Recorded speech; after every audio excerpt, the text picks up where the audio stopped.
गीता, जमीन भले ही कम है, लेकिन मेहनत तो हमारी सच्ची है।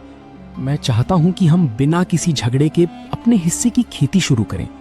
कोई बात नहीं, हम इसी जमीन से शुरुआत करेंगे और खूब मेहनत करेंगे। अगर भगवान ने साथ दिया तो एक दिन हमारी जिंदगी में जरूर खुशहाली आएगी। इसके बाद दोनों मिलकर खेत की खुदाई शुरू करते हैं। वहीं दूसरी ओर रवि हल से अपनी जमीन जोत रहा था। तभी सीता पानी लेकर आई और रवि से कहने लगी, जरा देखो तो, हमारा खेत पूरा पसरा पड़ा है और उन दोनों को देखकर ऐसा लग रहा है जैसे किसी बाड़े में खेती कर रहे हैं। चिंता मत करो, माँ का आशीर्वाद है हम पर। अब देखना हमारी फसल कैसे लहलहाएगी।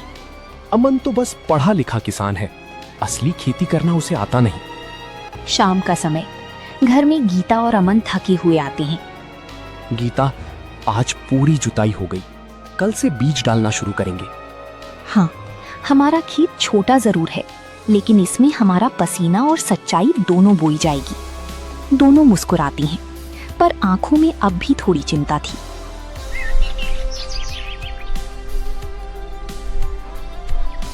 अगली सुबह गांव के चबूतरे पर कुछ बुजुर्ग बातें कर रही थी।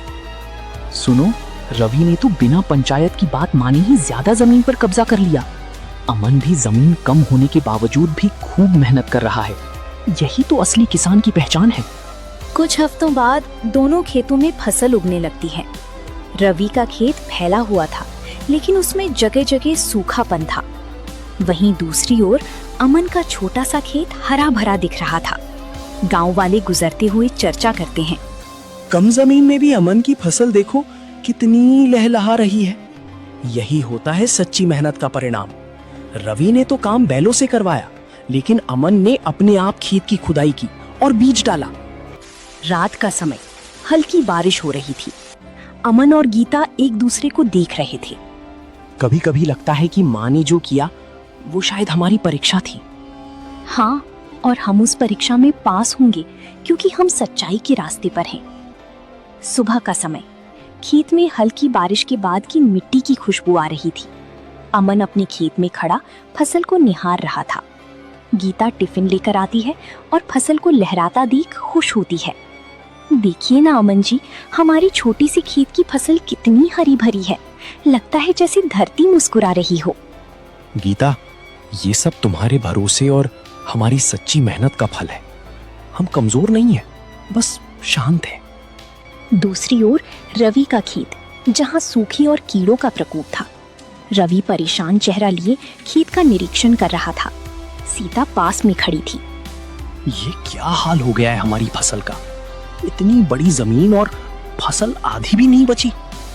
रवि, मुझे लगता है कि हमारी फसल को पानी समय पर नहीं मिला और बीज भी अच्छे नहीं थे। ऊपर से कीट भी लग गया। अब हम क्या करेंगे? वो देखो, अमन की छोटी जमीन में इतनी फसल और हमारे यहाँ सब चौपट। उसी तो बस किस्मत का साथ मिला है। मेहनत करना उसकी बस की बात नहीं है। कुछ दिन बाद गांव की मंडी में सभी किसान अपनी फसल बेचने आए थे। अमन अपनी ही फसल लेकर पहुंचता है। व्यापारी उसके फसल को देखकर दंग रह जाते हैं। वाह अमन जी, ऐसा शुद्ध अनाज बहुत समय बाद देखा है।